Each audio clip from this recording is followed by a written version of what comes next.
Issue 4. The Plot. Oh, the plot.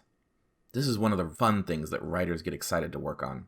We'd love to set up fights, dangerous situations, hilarious misunderstandings, all that good stuff. And let's not mention that whole pile of plot arcs out there, all of which look like they're created on a TI-83 in the back of Mr. Johnson's math class. I'm going to skip over all of that because I think there's something that's a little more important that we need to talk about. Plot should be navigated by the characters. This seems simple, but many new authors violate this principle in their eagerness to move the plot forward. They shoehorn their characters into, acting out of character, all in order to get them to hit those major plot points they really want to show off. In literary terms, this is called a contrivance, an artificial force pushing the plot in place of the characters. And it's so very tempting to do. We planned all of this. We must make Steve rescue Martha, even though Steve really isn't the type to rescue anyone anymore. He's a bit of a wreck after the whole growling closet incident. So what should you do if your characters start wandering off from the plot? Well, I think we need to rewind a little bit. This is why I wanted to talk about the promise first. The promise isn't just for the reader. It should also apply to the main characters. It should be there before you even start writing.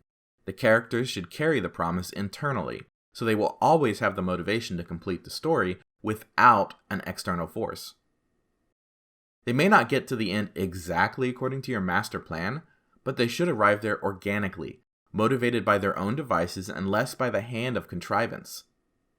Now you can change when and how they face off against an adversarial force, which you can use to set the pace of the plot. A good plot has a rhythm, an ebb and flow of tension and release. If you pace things with dramatic scene after dramatic scene, your reader will get exhausted and they'll soon lose any or all investment, especially if they don't have any establishment before the drama.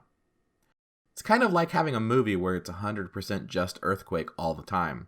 No build-up, no introduction, just all shaking and things falling and people screaming with no context. On the other hand, if you never have any tension, then the plot will feel flat and dusty.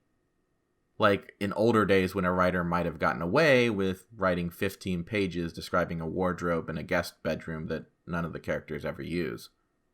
But now, something like that will make a reader purge the story from their Kindle and go back to browsing YouTube, as God intended.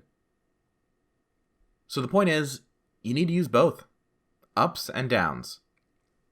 Like a literary wave machine that your little character boat has to contend with as they sail along. The size and strength of the waves is up to you, but make sure the character can take a moment or two to breathe between them. Now there's a lot more I can say about plot, but I'd rather dive into that a little more piece by piece later on. So until then, I'd just like to say thanks for listening, and good words to you all.